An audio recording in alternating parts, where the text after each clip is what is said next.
Politics moves faster than ever, and uncertainty is the new normal. Welcome to The Pulse of Politics, the podcast about public affairs and how to navigate an unpredictable world. Each episode brings you real cases, best practices, and a look at how AI is reshaping policy work. Let's get started. Here's your host, Sylvan.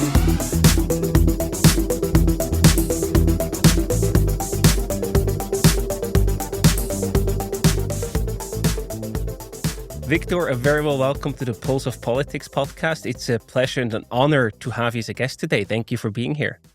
Thank you for having me. You are a Swiss sociologist, a communications strategist, and the co-founder of Schmid Konsulenten, probably the best known firm here in Switzerland, known for shaping political and corporate reputation through method-driven counsel. Before we talk about your impressive career, I want to go back in time a little bit. You began your career actually as a journalist in Switzerland after your studies, or even during your studies as well. Could you share a particular story or moment from early on that really shaped how you view society and communication? Yes, because I have to correct you a little bit, but Sure. I will explain it, why I have to correct you. So it's true, I financed my studies through journalism, but I would say even then my real education came from watching how the media actually works. That was what was fascinating for me. And so let me go a little bit back. I think it started about when I was 15, 16. I subscribed to Neue Zürcher Zeitung. At that time, imagine, they came 2 times a day. 2 times a day? In the morning and in the evening. Oh my Even God. before, they came 3 times a day. But I'm not so old, but I'm still had a subscription of Neue Zürcher Zeitung, which came in the morning and in the evening. That's crazy. So also post office, they distributed post 2 times a day. So imagine. Different times. Different times. So I had a lot to read. And I was really curious, really interested in everything from politics, about society. And of course, with 16, I believed firmly in justice through a strong redistributive state. And of course, you are at this age perhaps so more on the left side of the societal spectrum than perhaps I'm today. So I had a second important background. My parents were very liberal, so I grew up in a total intellectual freedom. And with the practice of discussing everything. At home, we discussed about everything. So I think it was a good start for my studies then. I studied sociology and political science. You can imagine my father had a printing house with about 40 employees. And so, but it was never a discussion that I should follow his career. I think he had some strange moments when he heard that I would study sociology and political science. But of course, he let me do that. And as I knew that my father perhaps was not really happy with that, but never saying any word, I said I will finance my study by myself. So I worked 50% as a journalist in a daily newspaper belonging to the Ringier printing house, so one of the largest media houses in Switzerland. And they financed my studies at that time quite good. So I even had a car. And then came for me a really breaking point, because I had the opportunity to work at the research project at the University of Zurich. And the research project, it was done by the Publizistisches Institut der Universität Zürich. And they asked 1,000 Swiss journalists. It's a huge survey about everything, about how they are feeling, about how many money they make and anything. And I did out of that a research. I was only interested in the mental disposition of these people. So I made a study about how these people think towards society. And then I found that almost all of these journalists, nevertheless, if they are working for a Neue Zürcher Zeitung or for a WOTS, which was a left-wing thing, they all had a very same in common thinking of themselves. They thought, we are critical thinkers. Mm-hmm. We are very important for the society. We are independent. We are socially conscious. We are something like an ethical jury for this society. Of course, the force, power, and all these Right. things. Also essential for the democracy. But I saw the reality because I was every day in these media houses, and the reality was totally different. In what way? In different ways. I would say some of them had really no influence. Some of them were looking that at least every third week they are in the newspaper because otherwise they would have been thrown out. Yeah. And I realized something very special, that journalists who were so social, attentive, they are not able to organize themselves. There is until today, no union where journalists are organized. When the news houses or media houses, when they throw out a little protest, but never in the history they made it through to put their interests through. Yeah. And I was thinking, why is that the case? And the Interesting. case is that the journalism is the only profession, I didn't find another one, the only profession where your main competitor sits right to you at the same table or at the table opposite. So in all other professions, you have to beat another company, or you have to be better than the other university, or you have to outperform versus someone else. In journalism, you have to play the game against your colleague. So no wonder that they could not union themselves, because their enemies are sitting in the same media house. Also something which really, and okay, this was a sociological view on that. And I start to talk with my colleagues then about that. Nobody wanted to hear about this. Nobody wanted really to look into this mirror, because it's a very difficult mirror. Mm-hmm. And in addition, I understood then why there are so much of loneliness in this thing, why so many of these people were drinking alcohol or other drugs, and get at the end sometimes very strange people when they really did not find a way to go out. And this discovery changed my path immediately. So I never worked as a journalist after this study. You knew you had to leave. I had a newsroom job offered by this media house. They said, "Oh, after your studies, you can start in our newsroom as a very good job, good pay, Of course. everything." And I turned that down. I said, "No, I don't think that I will be happy in this environment." Yeah. This is an incredible story. I think you just probably opened the eyes or the ears of many listeners, because I'm sure most of us have never thought about journalism the way that you just described. Mm-hmm. So it was clear for you, you had to leave this industry. Mm-hmm. How did you then end up being a journalist with your sociology background? How did you then end up in strategic communication work? I think this is very easy. It was the bridge from there to the other one. So I knew how media works. Right. I knew that these are very lonely people. And I think in my whole career, I had never really bad connections to journalists, because I tried to understand them and I tried to treat them as they are, without saying them the whole truth, because they didn't want to know this truth. I already knew. Yeah.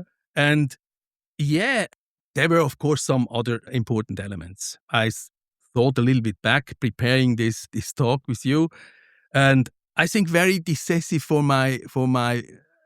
this change of side, but also why I went into strategic communication, was my professor in sociology in the University of Zurich, Peter Heinz, who worked before for UN universities in South America and wherever.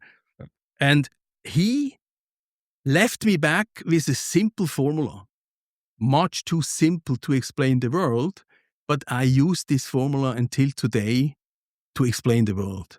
And it helped me a lot because it does not explain only the world, but also how people work together, how nations work together or not. And it is the simple formula of power and legitimation. He said, power and legitimation are two forces, and if they are not in balance, then it will be the ground for a problem.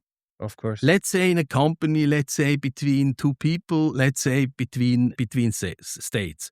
Also, when they two fall out of sync, things become fragile. And that's also why people who have a lot of power try to fill up their lack of legitimation, perhaps by spending for an opera house or whatever. And if you really try to understand the world with only these two elements, then you come to some examples. Let's say you are a poor student. No, not even a student. You are a poor boy in India, rural area, but you are a very clever, very intelligent person. And perhaps if you are happy, some of these teachers who have 50 people to teach, 50 children, they see you are quite an intelligent, clever man. And he speaks to your father and says, yeah, you should try that he gets a grant. And you also see that your only way out of this powerless situation is through high legitimation due to your intelligence, your ability to learn, to your ability to and you see that with a scholarship, with a grant, you come to a good university, another scholarship brings you to the United States, to the best university. And so you see that through your legitimation, because this is only legitimation, you have no power, but you can accumulate a lot of this legitimation through knowledge. And one day you will see that this legitimation can bring you up your stage on a power dimension. Yep. So you will get a very good job. Perhaps you can take over a company or you found a company.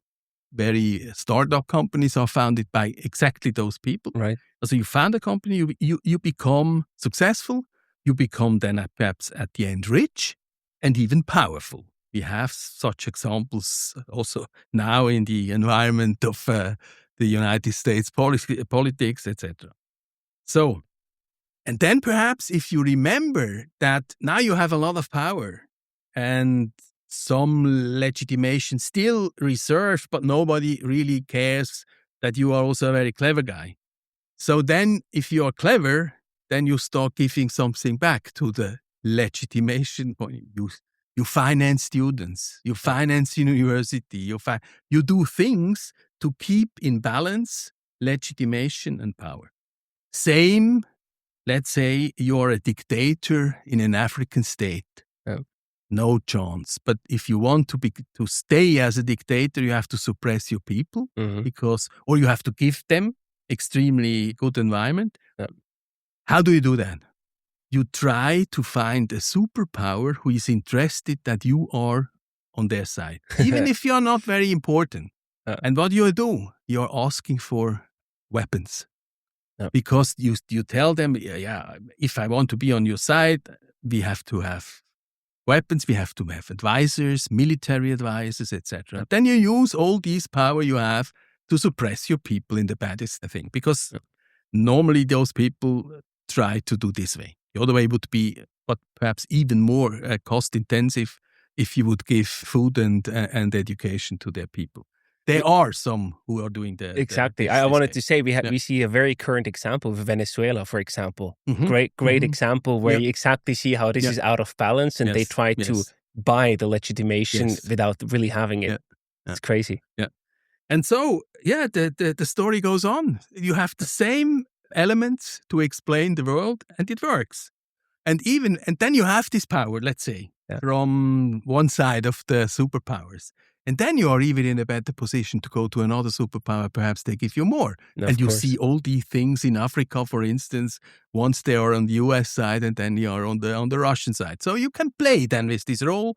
And the very good side effect, you have always enough means, enough money, power to suppress your people and to pay the surrounding people you need to grant your power in this.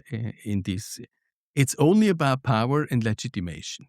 That's such a great concept to think about. I really appreciate you sharing that here. Yeah, I think it's really, when I saw back what really led me to this, to what I was doing afterwards or doing today. This is for me still a very quick and dirty thing to check situations. No. Who is now in a position of power and has perhaps not enough legitimation to secure his power, or the other way around? And then what can you actually do if you don't have enough legitimation? What are tactics that you can do? Because it doesn't sound sustainable, right? The tactic is, of course, as I do not work, or very rarely, for states. Normally I work for CEOs and board members or president of the boards of companies. So you have to see what is the legitimation a certain company can build up to balance the power they have. And so I think this is then, very individual. Depends on the way of the company is working for. Are they really, is it necessary they do something in the social environment, or do they something in the scientific environment to get there? As a good example is UBS, who spent some years ago 100 million Swiss francs to the ETH Zurich again, now to Zurich University, for certain area of research. And of course, that is something which gives you a lot of legitimation for the power you have on the other side. And I wonder, if we take this concept of power and legitimation, where does reputation plug in there? Is that also part of that model in the wider sense? Absolutely. And I can give you another example how important reputation, or where reputation comes in. And I admit that these things I learned from Pierre Bourdieu. It's a French philosopher and sociologist. He died some years ago, but he had this concept of, his book, the name of his book was Die feinen Unterschiede, also the subtle differences. Yeah. And there he brought in, he also is a good admirer of this power legitimation concept, but he made it much more, he went much more into depth.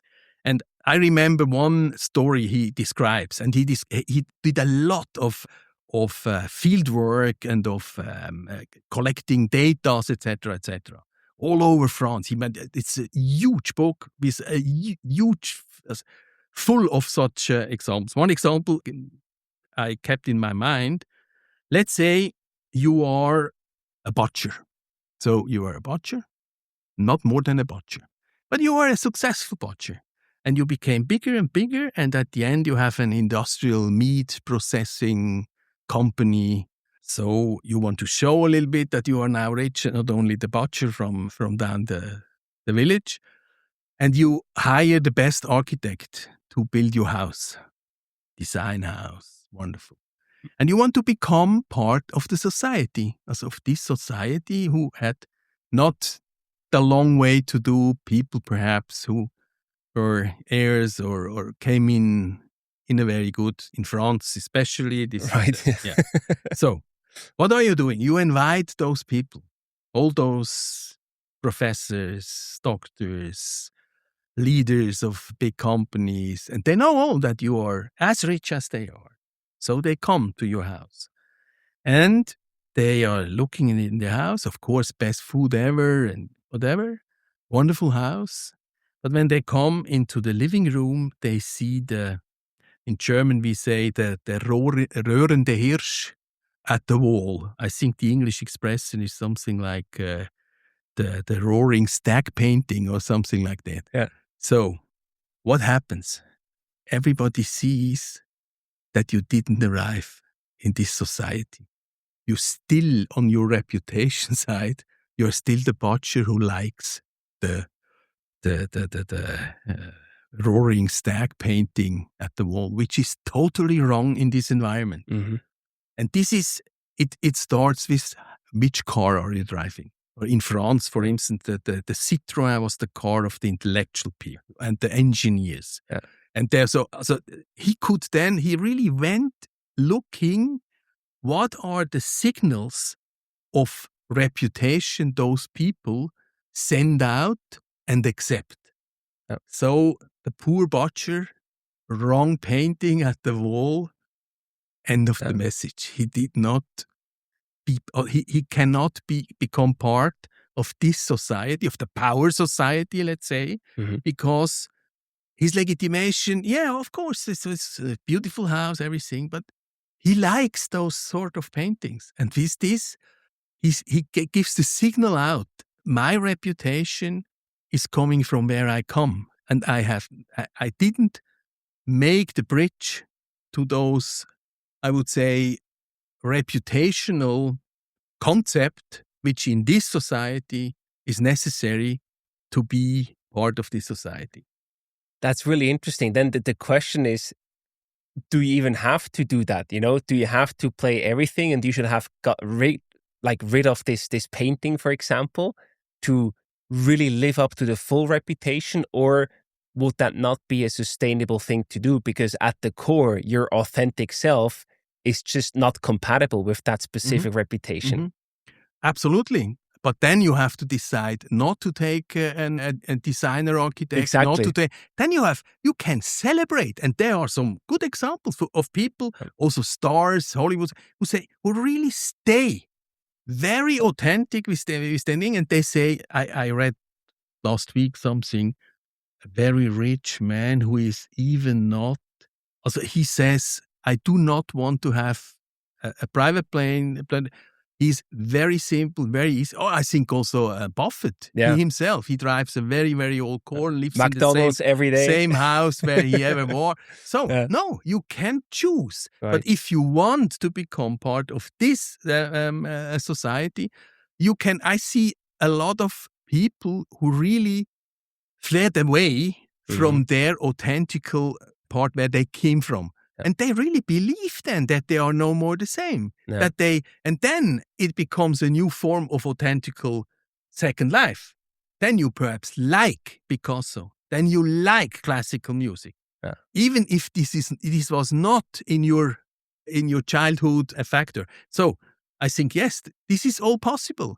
And the more you are attentive on that, then you see if someone is, and absolutely right, if you want to be authentic, but you make those mistakes, then you are not in balance with this, because then you try to legitimate your position with something wrong, which does not belong to you. You are faking it a bit, in a sense. Yes. Yeah. And this leads also then sometimes to personalities which are not very strong personalities. Mm-hmm. And coming back to reputation and communication, that people feel. Of course. And then when you are then in front of an audience and so, and you have this experience, I have this experience, you have a people somewhere, it's very successful, very rich, but absolutely not convincing. Yep. Because something is not in balance with this person. Yeah. And people feel and smell that a mile away. Yes. Yes. And that's what Bourdieu is really the pope of. Look, also these subtle differences. Mm-hmm. Look really what is going on. And it's a privilege to have this job. I try to bring people, at the end, try to bring them in a balance, which is okay for them, but which you can also communicate. Absolutely. And so the CEO X you have to perhaps do a total different job for him than for another CEO who is another personality and has other possibilities to express himself. So if someone is not a very good communicator, he's not the one who is always talking about everything, you have not to try to bring him to show that is you can train them with camera, with etc. But I think it's wrong because they will never be happy with this role, which is not their role. Exactly. Means you have to look for possibilities where this personality, in all his modesty, can shine up with that. And so people admire those personalities because, first, they are authentic. Second, they are perhaps much more modest than others. And also with that, you can build up a reputation. Exactly. You first have to understand and then play to the authentic strengths to build the right reputation. Yeah. And if we stick with the reputation topic, given today's context, we have social media, we have probably, at least it feels, more fragmentation and also polarization. Has this meaning or value of reputation changed in that environment, or is the core still the same and we just perceive it differently? I would say the core is still the same. That will not and never change. But I think it has become much more difficult today to build up a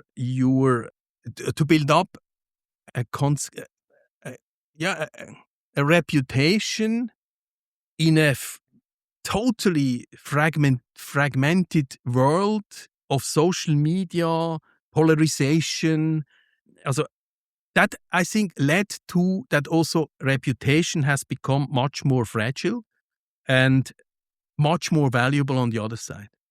It's more extreme on both ends. Yes. And I think you can have, I would say, 20 years ago, if you build up a reputation which were quite in balance, also with you, with your personality, and then you had a crisis situation in your company, and so the chances that you can keep or even leverage your reputation even through a crisis, through the right communication environment, etc., was quite high. Today, I think a single moment can take you out of concept and can trigger a massive backlash within hours.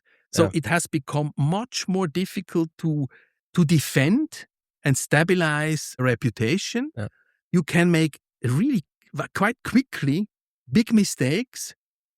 And I think this has become really a huge difficulty, which I see also for CEOs, etc.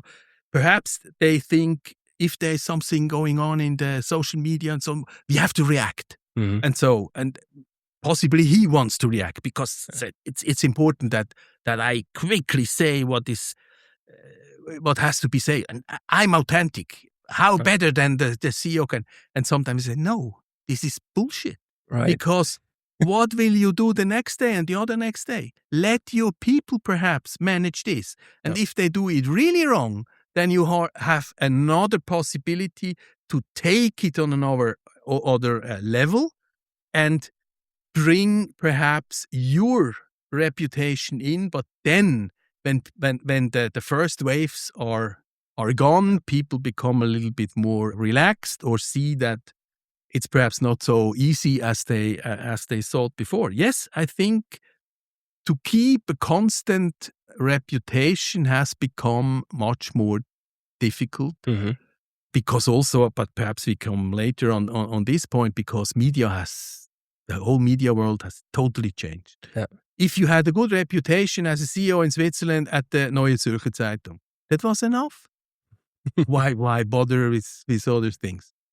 The shareholders, they read Neue Zürcher Zeitung. You were CEO of a listed company, so why do you have to go social media? So, and nowadays a social media post can bring your share from 20 to 10.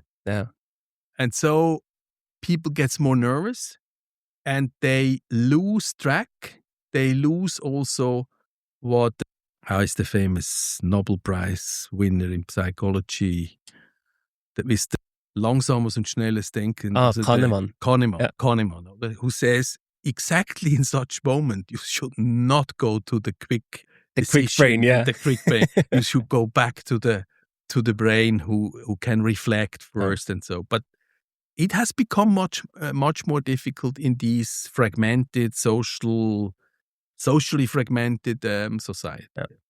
Now that we understand a bit more about the concepts that you just explained, I also want to visualize those along some of your career and casework. Okay. Mm-hmm. Early in your career, you worked as personal advisor and communications chief for Flavio Cotti, the former president of the Swiss Confederation. Could you talk us through that phase? I'm sure that probably has some amazing stories that you can share, but also some key learnings of working in that environment.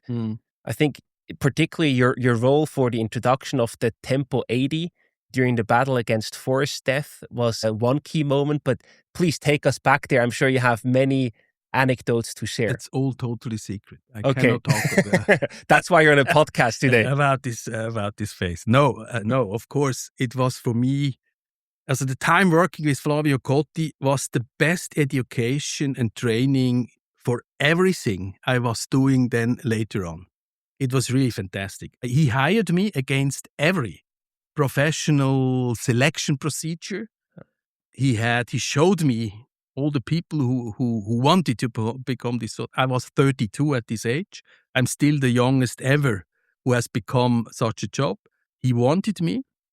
And I said no, because I felt that I'm really not up to that. I cannot do it because I have not really the right background to do it. Then he convinced me with very good conditions. And so then at the end I said yes. So then I started with 32. I realized that I was responsible not only for him, but for the largest department, 14 Bundesämter, also federal offices, means about 14 ministries in other countries. It actually had 14 ministries for these 14 tasks we had. That's crazy. Yeah. And I was not only responsible for his reputation and communication, I had to overview also all these 14 federal departments, from culture to social security to science and research to sport to whatever, you name it. When did he actually sleep? Did he even get any sleep at night?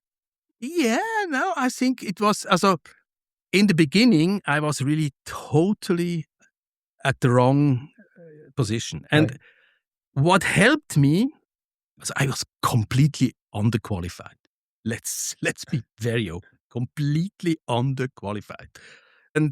But I had a boss who helped me really, like as I were his son, to learn very quickly.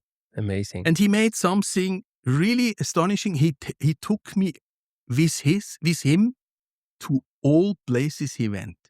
When he was president of the Swiss Confederation, I was the only one beside the ambassador of France who went to the Élysée for the official. Yeah, he was state to state.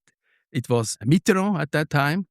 We flew in with the jet of the Swiss Confederation. We were with all these motor guards guiding through Paris until to the thing. So he took me with him all the time. Even I was totally underqualified and underexperienced for that. So I learned really quickly because I'm not so.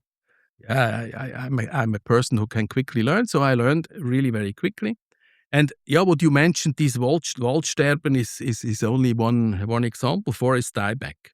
I think that's the English term. Probably, forest yes. dieback debate. This was really one of my learning fields, but learning fields in a first thing, how a politician, and Flavio Cotti was an animal politic, we say. He's really someone who quickly sees what a politician has to do. Totally different what perhaps a CEO or so has to do, because he thinks in political terms. And staying with this Waldsterben. Flavio Cotti was from the canton of Ticino, those people liked Ferraris, and he personally liked Lancia. He drove a Lancia. And yes, to not to drive quickly on a auto route was for him something which he never thought about, because they thought, if you are in a car, then you have to drive fast. So we were there. I remember in a huge meeting room, all these professors from ETH Zurich and so on, and they said to him, Mr. Federal Councillor, in 10 years, the Swiss forest is dead. There's no more forest in Switzerland. And Flavio Cotti was a little bit shocked, of course. And when we went out, he said to me, hey, imagine if they are right. And yes, they were all professors from these faculties. In 10 years, there's no Swiss forest. I think he didn't believe really in it. But he said, we have to do something. Mm-hmm. And the Federal Council, before already, he made this 120/80 tempo limit on streets, but this was never this was only for a short time they introduced that. And then there was a party, Autopartei in Switzerland. They made it to a public vote. Mm-hmm. And so we had to go on the public vote. It was in 1989. I was then almost 2 years with Flavio Cotti. And we said, we have only one chance. We said, okay, we have the Waldsterben. We have this dying forest issue. And we told people, okay, if we have to go to 120/80, that's to save the forest. And people said yes to that, and the forest was saved. Never after this, we had a discussion about Waldsterben in Switzerland. And yes, you can smile about it. I do smile until today, because it had nothing to do with the fact that the Swiss forest did not die. Nothing. But I guess that's a very good example of reality, because sometimes you simply don't know. Yes. Right? Yeah. That's reality. It's not black and white. It's often gray, where you can take both sides. Both sides have great arguments, and you simply don't know. Yeah. But as a politician, if you're a good politician, you have to take a decision on how to go.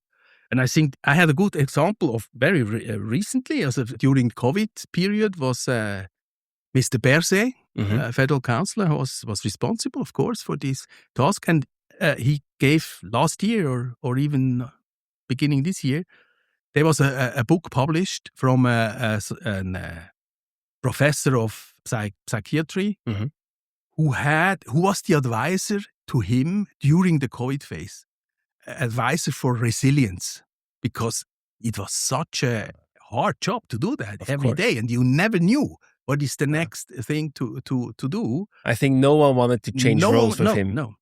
And you can say everything about him, but one part of this book, he describes when all the advisors, all the professors, like for the Waldsterben, all the professors said to him, there's a new wave coming, no COVID wave. You remember perhaps? Of course. A lot of countries surrounding Switzerland, they closed for the second time everything down.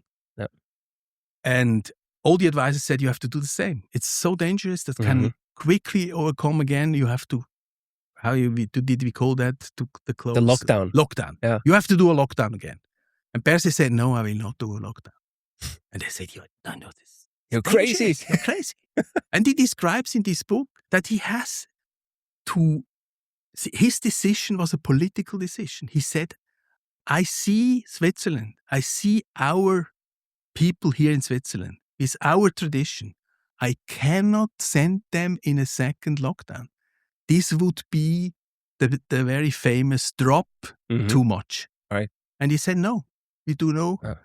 He had then a lot of luck that this second wave was not so dramatic. But even then, he would have taken this decision.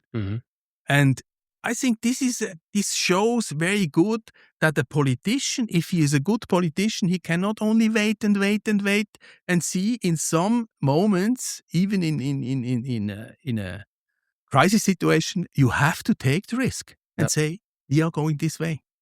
Well, yeah. That's you have to make decisions. Yeah. How does that differ? Because you then switched your role later into the private economy. But how does that differ? Because I imagine making decisions as a politician, it can be very different from making decisions as a CEO of a company. Yes. Is it the same or is it very different, or it depends? Both. I Tell me think more it's about at the that. same time very, very much similarities, and on the other hand, it's quite different. But perhaps my personal experience is a bit special because I only worked for Italian-speaking bosses. And when I changed from Gotti to the other company I worked for, it was Leonardo Vanotti coming. He was ABB manager before. He was then the CEO, and he hired me from Gotti, which was very, very difficult for me, you can imagine. Of course. So I did not know how to tell it to Flavio Gotti because I knew that this would not be. We had really a good relationship. And then, so I signed this contract very secretly with this new boss. But this was then really a drama. It was a drama. And that's why I say I worked only for Italian bosses. And this was perhaps also the solution to everything. Because when he saw where I was trying to go, he said, does he speak Italian? I said, yeah, of course. Yes. Give me the number. So in front of me, I was really sweating. Of course. Saying, Flavio, you see, I don't want to stay for all the time. You stay for another 3-4 years and I give you a much better job. And I said, yeah, that's exactly what I don't want. I want to have my next job from my heading. Okay, he didn't understand at that time.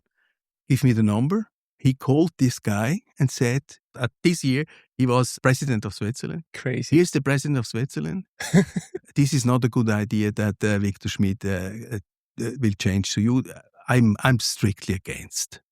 So Leonardo Vanotti, president of Switzerland, he didn't know. He explained me this all later. He didn't know what to say. He said, yeah, okay, what shall we do? Yeah, I only wanted to tell you that. So, end of the message. And I said, no, Flavio, I have a contract. Yeah, I can change it. After this discussion, Leonardo Vanotti phoned me and said, yeah, Mr. Schmid, but we have a signed contract. You will come. Of course. I said, of course I will come. But let me work it out. You have to help me a little bit. I organize a dinner with you both, and I'm in the middle, but this is not important. You have to feel him, and you have to give him something. So, over my head, of course, we started this dinner. I had nothing to say. They talked. They both power.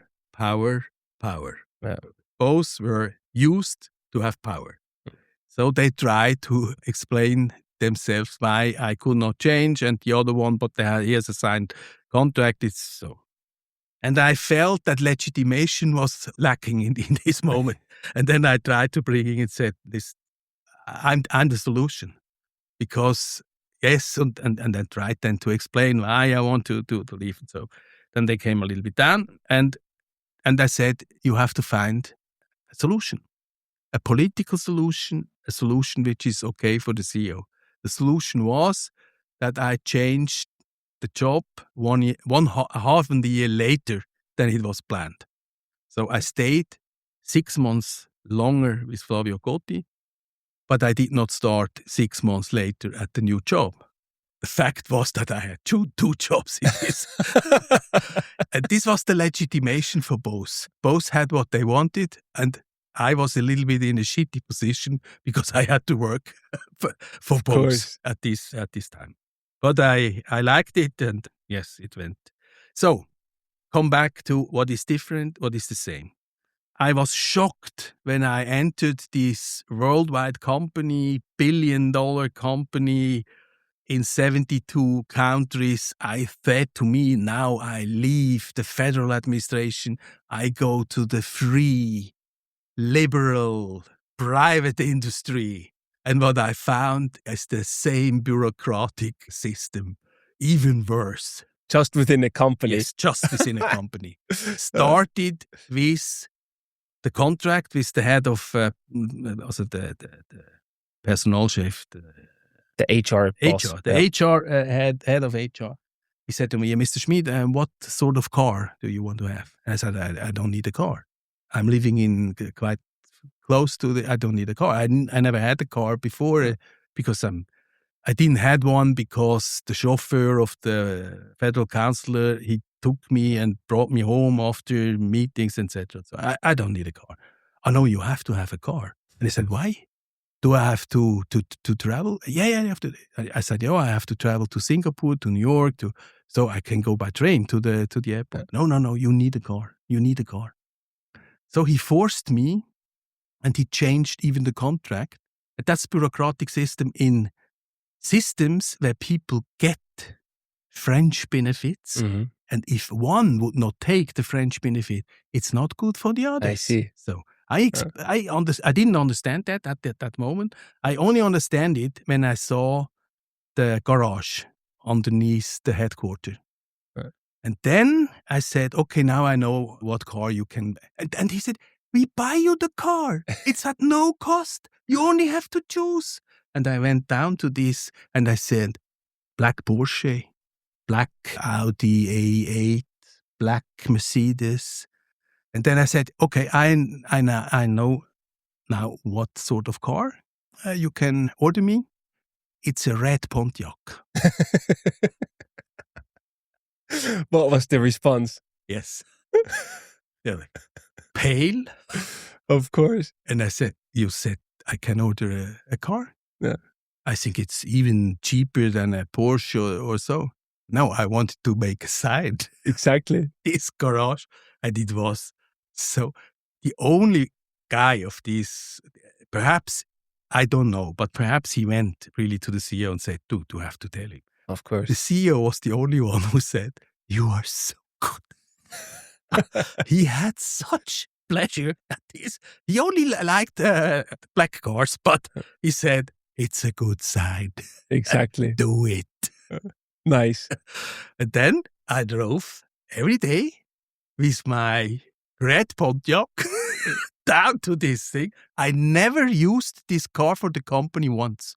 I never used, because we had a chauffeur who drove us to the airport or to the things. Course. And in Switzerland, I had nothing to do more or less because it was an international job. So I never used the car. But so to the bureaucratic system of such an institution, a company. But then on the other hand, I think what is different is really, yes, figures. Are you successful or not? Yeah. Figures. Can we invest here or not? And when I started, I had a budget of 45 million Swiss francs in a B2B company. I had not a clue what to do with this money. Not a clue. Crazy. But my predecessor, apparently, he said, I need 45 million. Otherwise, I cannot sell the company, make reputation, etc. Yeah. So second thing, I went to the Konzernleitung and said, I only need 20 million. I even did not know what to do with this 20 million, but reaction was, are you crazy? Of course. Why are you doing this? And I said, because 40 or 25 millions are money thrown out through the window. Yeah. And here again, also liberal, money-driven, figures-driven, but at the end, such idiotic things like cars which are not necessary, fringe benefits which are not necessary, budgets which have no really realistic, argumentative background why you want to spend. So, that was a little bit my experience there. The corporate madness. Really? And then underqualifying again. Mm-hmm. I was totally underqualified. I was then 36 about. Coming to this job, I have 45 people under me, 6 direct reports. I never had really experience of running such a thing. So quick learning again with the help of my colleagues in my department. Yeah, that was a little bit... But it seems to be a red thread in your career, because with your intellect, if you are underqualified on paper, mm-hmm. you then quickly grew to the role. So it really helped you to grow and to develop. Absolutely. And probably makes you who you are today. Absolutely. And perhaps there, years later, I detected what my reputation was. Also at that time, it was not Interesting. reflected. Of course. And Jeff Bezos was the solution. Jeff Bezos said once, and I think with this sentence, he killed about, I would say, 80, 90 books on reputation. He said, reputation is what people say about you when you have left the room. Right. That's and amazing. Apparently I made something good. I never tried to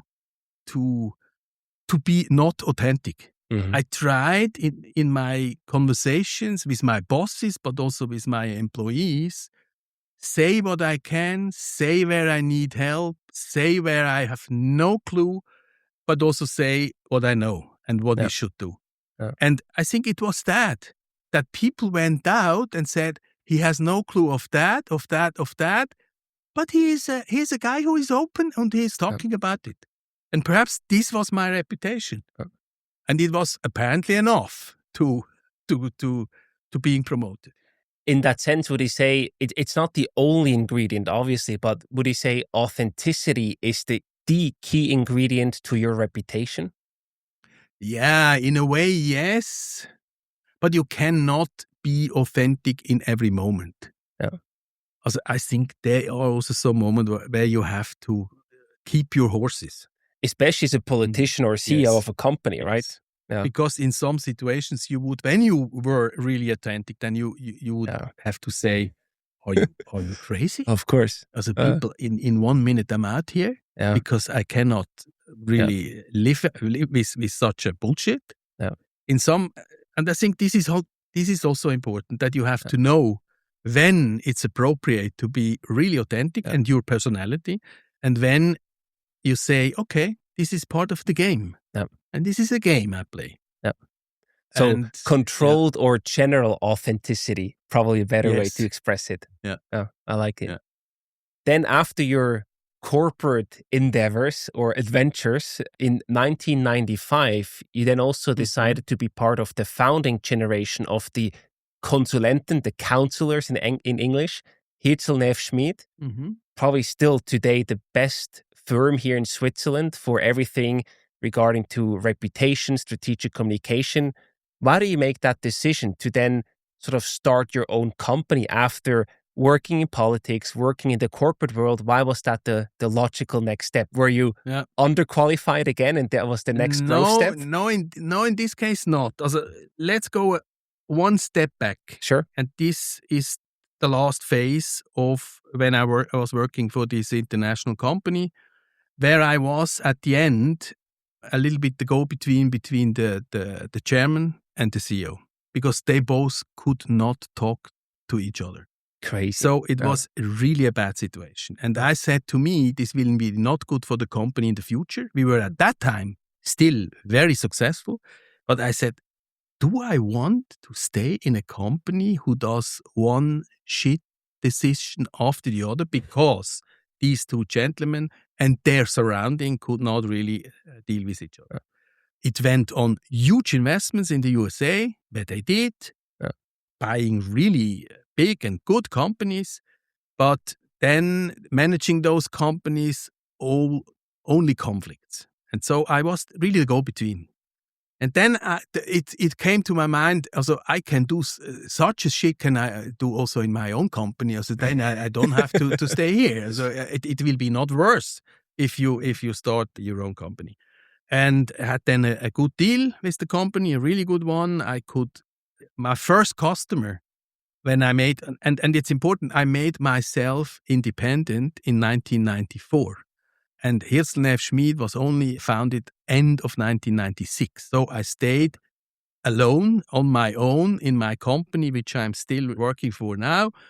But with a very good bridge, because my old company, which I left then, they gave me the first contract for my private thing. So a perfect start. Perfect start. And then during this time, I learned Alois Hirzel better. I knew him before, but Yes, he came one day to me and said, listen, Victor, come to me, to my Trimedia. Trimedia was at that time the biggest, largest PR company in Switzerland, not only in Switzerland, he was also in Germany, in Japan, in Paris. And he said, take over my Swiss business. And I said, no, always, I'm never, ever going to be hired by a company. And then Alois Hirzel did something very, very interesting. He came to me later on, okay, I got the message, you never want to have another boss. You are on your own. I make you the following The proposition. You will be the director of public affairs of whole Trimedia. Everything, every public affairs mandate goes on your table, but you stay in your company. You are independent. I hire you for a monthly fee. Nice. And then I said, okay, undecent proposal, I have to accept. Okay, I did it. And the good thing was that Alois and me, we became really closer and closer, so that we together, I saw that he was not a good businessman, but a very, very, very, very good strategic advisor. And me too.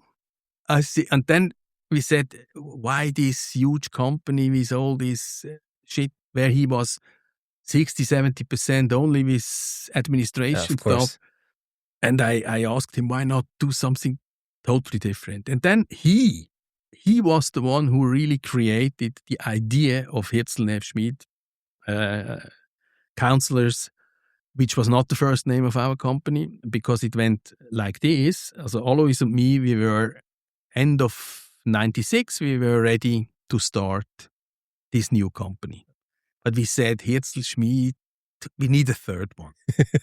And at that time, in 1996, a certain Mr. Ospel won in the new built UBS from the old SPG and the old Bankverein. And the boss of Bankverein, the CEO, was Roland Rasi, Dr. Roland Rasi. So we saw he lost, and Ospel became the new CEO. We said, he must be free. So why not call him? And then we called him and said we need a third one for our company. And that's why the company started as Hirzel Rasi Schmid Counselors. And we had our concept. We only work for CEOs and board members, more or less only for big ones, more or less only for traded, also for companies, public companies. And all the doors where such CEOs and presidents were sitting behind, Roland Rasi knew. Of course. That's the perfect combination. That's the former CEO of Bankverein. And that worked perfectly. Amazing. He opened the doors. We went in and did the work. Oh. And a year later, Jürg Neff came to us. He was the former General Secretary of Credit Suisse. So again, banking background. And yeah, that's how we started. And that's an amazing story. Yeah. It also feels like the logical next step after everything that you have done and seen before. Yeah. And how did the profession of political and public affairs consultancies change over time from then when you actually founded the company in 96 until today? Did you see that the core remained the same, or did many things change along the way? How do you reflect back on that time? Yeah, I think the environment changed, and also, of course, the agencies developed their competencies, etc., etc. And I think the consultancies, also political, public affairs consultancies, evolved from a relationship-driven elite craft, let's say, where really elites were important, to a hybrid discipline which combines, I would say, strategy, data science, psychological knowledge, digital campaigning, crisis anticipation, analysis, high-speed communication. So they had to adapt because the environment adapted, because the media were not the same, the social media came up, everything became faster and faster. But also I think I would say perhaps the education level of people working for such agencies was growing. So they had new ideas. What could we do? We could combine a good data science analysis with a political concept. We could be very more critical towards campaigns. Also, all the whole campaign business developed. And we were a little bit outside of this because we said from the beginning, we are not a PR agency. We are not doing any campaigns. We are not doing presentations, shows, events, all these things. So we stayed at strategic consulting, strategic advice, strategic coaching. And this was, I think, for a long, long time a niche where a lot of competitors tried to get in. A lot of, I could tell you even the names. Even some of them started as well with 3 personalities because they thought perhaps they did it this way, we do it also this way. It never happened because the first mistake our competitors did was not to keep the level really on the highest level. No. And this was also changing Schmid because in the beginning it was we 3, we were the owner of the company. Of course, we started then to have other partners, but we saw that the really good partners you can only get if you give him the same rights in the company. And so we became a communistic system. I think not the only, but one of the communistic companies in this country. Now, every partner has the same share of the company because only then you can get really those people who are able to coach, to advise on eye level with a CEO, with a president of a board. And most of our competitors, they started like we, with 3 good guys, absolutely on the level, but then they hired, B players. B players, basically. Yeah. And then it goes downhill from there. Yeah. And there is the saying, if you feed nuts to the monkeys, then monkeys will come. Exactly. And and we our system was totally different. We don't give you any money, but you are part of the company, same size as all the others, but you have to you are not our employee. You have to deliver. You are part of the company, an owner of the company, and you have to deliver. Yeah. And that's beautiful because the people who are really good at what they do, they are able to thrive in such an environment because they know normally, they're good and they can normally deliver. Yeah.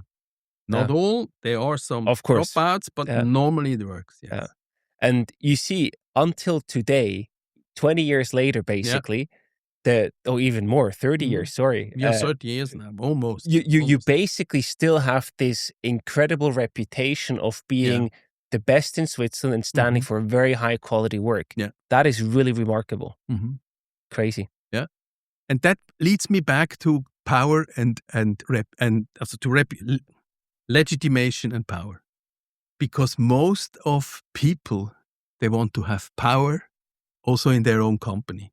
So they cannot imagine that their company should belong now to all the partners in an equal way, because then they lose power. They think we always had our power as founding partners in this company because it was a power on legitimation, because we delivered, and if you deliver, then you also become power. If you have no power at the from your contracts or from your chefs. Exactly. And so we are back at this concept. Yeah, you can even build up a company which reflects that the equal balance of legitimation and power could be very good for a company. And I think that was the mistake most of our competitors did. I think this is so beautiful how, where we started with exactly this concept, you now sort of close the loop to, hey, this applies basically to everything. Yeah. There's one last topic I would like to talk to you about. It's about digitization and AI. Everyone is sort of talking about it. I know you're also very enthusiastic yourself about digitization. How does it change your strategic communication reputation work when you think about digitization and AI? What changes do you see? Do you see it as an opportunity, as a threat? What's your take on the future of the field based on the new technological advancements? Also, first of all, I'm a little bit cynical because what I see now, how AI develops only in the last 12 months. It's crazy. It's so crazy that the cynical answer is 50% of all peer advisors in this country will lose their job because they will never ever be as good as AI already is. Cynical, of course. So it's a good food for thought. Let's put it that way. Yeah.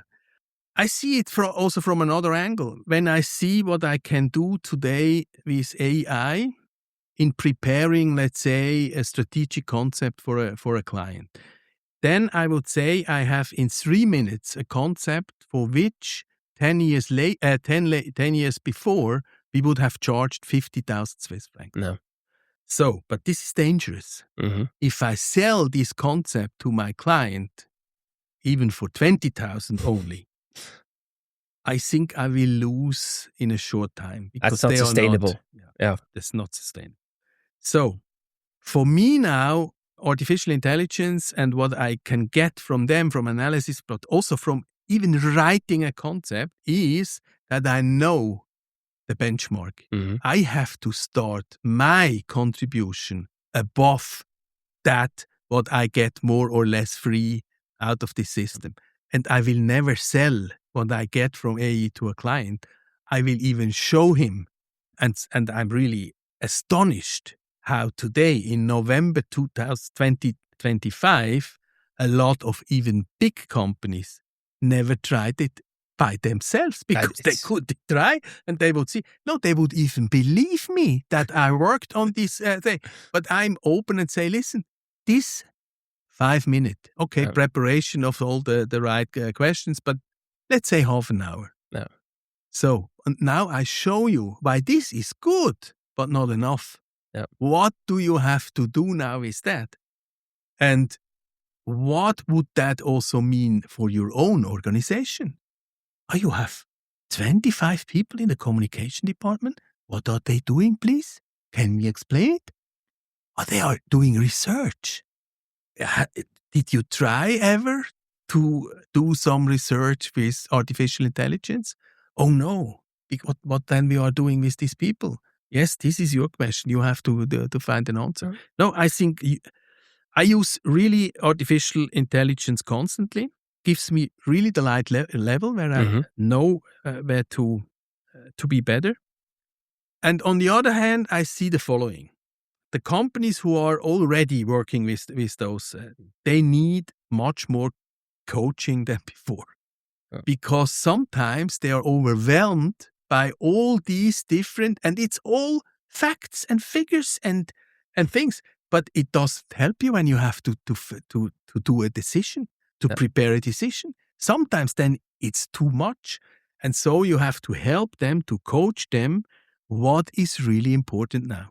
Then we are back to other very easy things, which I use since almost 40 years now. You have no more than 4 shots for putting out your reputation. Your reputation builds on 3 to 4 key messages. And now you have a huge bit of very intelligent, artificial intelligent concept, strategy, everything. What are you doing now? If you try now to do all these things which are in these papers, you are lost. Of course. Lost in translation, lost in everything. Because human mankind did not change. Human mankind is not able to do anything with more than 4 corners. There are no team play in the whole world. And football and all these team plays, I think they were invented 20,000 years ago, or even whatever you think. Why never was developed a football field with 5, 6, 7? It would be much more No. Mankind is not able to live and work with more than 4 corners. Mm-hmm. And the same and very modern brain research shows that this is absolutely true. Most people cannot take over more than 3 messages. Some can take 4, and these researchers say that Mr. Einstein could have accepted 7 messages. 7. It's not much more. Crazy. Yeah. And so what I do now is to bring all those peoples back, lost in translation, very good collaborators internally, very good preparation, sometimes really too much, too perfect. We never had this level of analysis and preparation they have, but it comes at the end to the same point. Reputation is built up on 3 to 4 key messages, key concepts, key strategies, key focus. And if you try to play on 3 football fields together, because you say a little bit we are also that, but a little bit we are also that, it will not work. I think that's a beautiful example. You leverage AI, you are open about it, which I think is exactly the right strategy from my perspective. But there will be things that AI will not be able to replace. So you focus on these high value work and deliver valiant results for your clients. So it's like a bit of a leverage. What you said before, that many people probably that don't use AI the right way, it's sort of a bit like a leverage for you, right? You can get more done with less time, hopefully, but your work is even more important now, and that difference is even going to get bigger and bigger. The best will be even better and more apart from the average or below average consultant in that sense, because with AI, they can even get more done with less time. Yes, but there is, if you have time, I have of course, another aspect which I see. The best IE until now, perhaps in 1 year it's different, but what I see today is that there's another lack in the best AI things you get. It's the lack of experience. Exactly. And this is the same lack of experience a CEO has towards a crisis situation. Because if you are a CEO and you had already 15 crises behind you, then I would ask as a president if I would hire the CEO. Why he has one crisis after the other. Right. So a very good CEO probably had never a crisis before, so he has no experience in crisis. I personally counted it once, I had in the last year, I managed or helped managed about 50 crisis situations. Wow. And so you get experience in that. Yeah. And this is the same experience a CEO doesn't have. Hopefully he has not. Yeah. So you can contribute on this side. And artificial intelligence, what I see now, they can theoretically do some thinking about how crisis can be managed. But the experience in 5 minutes to do the right decision for something, I would not count on artificial intelligence. 100%. Yeah? And that's another thing which I think is still important, experience. Fully agree. I think if we come down to a model there, you said before the model of the legitimation, the power, I think here the outcomes that you get as a company or as a CEO, it's basically your decisions, but multiplied with your judgment. And the judgment you only build with experience. You cannot outsource that. So that's where you then come in, because all your experience is, again, a multiplier there to deliver better outcome. But perhaps AE asks me once, give us all these 50 crisis experience in detail, and then perhaps AE is able to to give an experience view on crisis. Let's see. Let's see where we're headed to. Yeah. Absolutely. Victor, to wrap up the episode today, I would also like to ask you some rapid fire questions. Oh. Just to get a bit of a different angle than everything we talked about for now. Are you ready? I'm ready, yes. What is one book that changed how you think about society or communication? I think I already mentioned it. It's Pierre Bourdieu's, I think the English title is Distinction, a Social Critic of the Judgment of Taste. It's the official English title For me, in German, it's die feinen Unterschiede, the subtle differences. But the English title I also like, Distinction, a social critic of the judgment of taste. Amazing. And I think this is a book which gave me really a lot. It's very difficult to read. Yeah. You have to read it 5 times until you really get all the... Or I'm too idiotic to understand it the first time. I don't think but so. It's really a good book, yeah. What is your favorite methodological trick that you still use today? If there's any such thing. Yeah, I think there are 2. One is, I also explained it very shortly. I ask people, tell me in 2 minutes what you are doing. Oh. And then I see very quickly if they have messages or not. Yeah. If they have a narrative or not. Yeah. If they start at one point and will never finish to a really focused idea, which is almost most of people are doing like it. They can even not explain their company in 2 minutes. And that's a good finding. Then you can really start and say, listen, this will not work. We have to find out the 3 to 4 core messages to do that. My second methodological trick is paradoxical interventions. But I think we need too much time to explain that. Very shortly, I can try. Paradoxical interventions are doing something which nobody counted with, which is totally the opposite, which they think you would handle the case.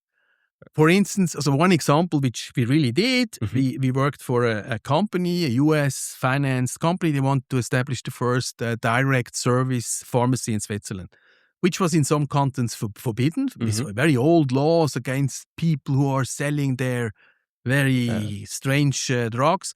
And in some cantons, it was even not regulated. So, yeah, if it's not regulated, then perhaps it's possible.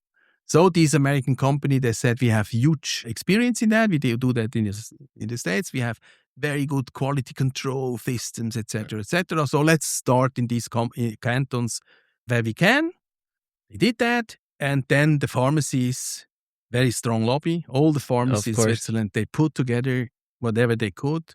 They started in all their windows to start a campaign against this company, which was only in few cantons even allowed, and said, so we need now a national law, which was then not, that it was cantonal laws for regulations of that. We need now a national law who forbids all these, also that you can send by post prescripted drugs, medicines. And then I discussed with my client and so on. They said, yes, impossible. And I said, no, we accept it. We said, you're totally right. That should be forbidden. Imagine that people can, and they argue, the pharmacists argumented with, then you can order in the internet, whatever it is, no control, no quality, no nothing. And this company said, no, we have even the better control than a pharmacist, because the pharmacist doesn't not know who you are. Yeah. You give him his prescription, and he doesn't know if you have 3 other pharmacists where you buy other things. The very systematic, organized pharmacy, also who sends things out of, they have a lot of pharmacists. They have a system, and they know from every patient who has his prescription sent in by his doctor. They know. They even call the doctor and say, "Hey, did you know that this drug and this drug you prescribed for this patient is not possible? This patient has also a heart disease or so." Yeah. And so they did. They had a huge thing. And then I said, and they say, so no, it's impossible that we say it's not possible. I said, no, that's the best way to do it. And then they followed, because I explained it, what I explained to you. We said, totally right. We should forbid the overpost to send out that people can order drugs wherever. And so we should totally ban of this. But the people, we had the politician as the client, not the pharmacist. The pharmacist was still shooting, but they were totally confused why we are having the same position. They did not expect that. No. Yeah. And the politicians were also a little bit confused. And we said, listen, the only thing we need, and you agree, then there would be a system which is much better from a quality perspective than a pharmacist, then the federal councillor should have the right to give them a license to do it, but only then. Mm-hmm. So we already had developed Of 4 course. points, which not one pharmacist could even far away be consistent in those things. And so we went, that it went through because the politicians said, okay, Great thing. pharmacists, Yeah. what is your problem? When there is someone coming who is even better than you, then okay, let's see. Then the Federal Council, and we were ready. We went to the Federal Council, we presented the system, backed by all the Patientenorganisationen, as the associations of the patients, because they liked it. Of course. That the patient is really in the center and not the pharmacist. Yeah. And so we went through with this and we won the law. And this company is still the largest, biggest pharmacy in Switzerland. That's incredible. And this is paradoxical intervention. And I like this, as I met. I imagine. I can see in your face and your it's not smile. rapid fire answer, but... That's fine. That's fine. What is something that you believe about reputation that most people disagree with? I think to have a clear position. Oh. To have the mood, the courage to really speaking plainly, even if you have to fear that you are perhaps not perfect at that time, that you can be corrected, that you have to revise perhaps a position, or that you're getting criticized for this position. But I still believe that is something which people say, oh, no. So my reputation towards to this position, but not... No. And I think they lose a clear profile. Yeah, I agree. I think a clear profile, you only become a clear profile when you are ready and courageous to have an authentic position. Yeah. Even when you sometimes are perhaps, that you were criticized, and even when you have to change your position when new arguments come up. Yeah. But I think those people are the stronger people, you have the better reputation. You see that the very famous personalities, they are able to change their mind and they explain it. That's it. Mm-hmm. Yeah, beautiful. What is a digital tool that you cannot live without professionally? Yeah, that's very easy. My iPhone with about 250 apps on it. Yeah, and then my second one, quite new, is the Remarkable. I don't know if you know that. I do. I have it in all sizes now. I have the small one, the big one. I have not found really out what is good at it, but I like it. Okay, that's a good start. What is a social norm today that you believe will disappear in 10 years? The social norm will disappear. Oh, yes, there is something. I think we had long periods where a society had or shared a total foundation of informations. We had a time where, very famous in Switzerland, at 12:30 there were Radio Switzerland news.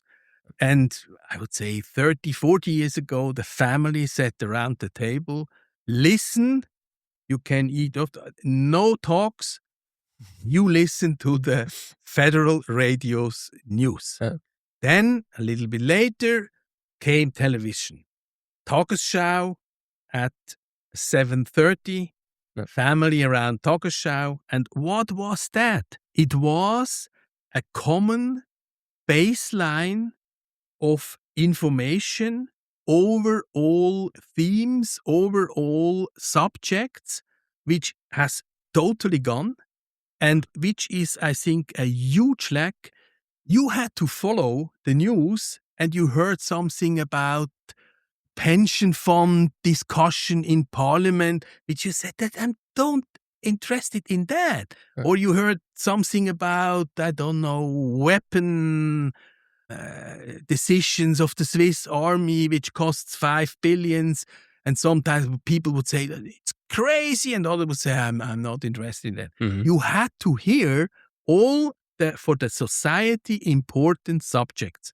Nowadays, you take your information out of your bubble. You don't have a common base, eine Klammer, I would say, an envelope which you have a same basic broadly accepted information. And I think this is a huge danger for a democracy, because a lot of people will only inhale informations which they are interested in. Yeah, But then the it's like a Yes, circle, but the society has to decide on Exactly. much more things. Yeah. If you are a dictator, of course, then you don't need that. But if you want to play a democratic state, you have to be able to do that. It's breadth and not depth in that sense. Yeah. Yeah. My very last question for you today. Now we heard a lot about amazing methodologies, concepts about your career. Mm-hmm. If you could go back to start your consultancy career again, one thing you would do differently? Yes, it's only one thing, because I did it this year. I would have trained and done my diploma as a hypnotherapy practitioner 30 years ago, because I realized through this hypnotherapy practicing how powerful you can work with the subconsciousness and to help people to find solutions. Because at the end, the solution has to do with yourself. And the striking solution is something which comes from your personality. And I did it perhaps not knowing that I did in some cases, but I would have done it much more systematically and perhaps even better. That's amazing. Victor, thank you so much for your time and for your amazing insights. It was a pleasure talking to you today. I think we could have gone on for another hour or two. Yes. There are many more topics, but I really appreciate your time, your insights, and I wish you lots of success and all the best for the future. Thank you.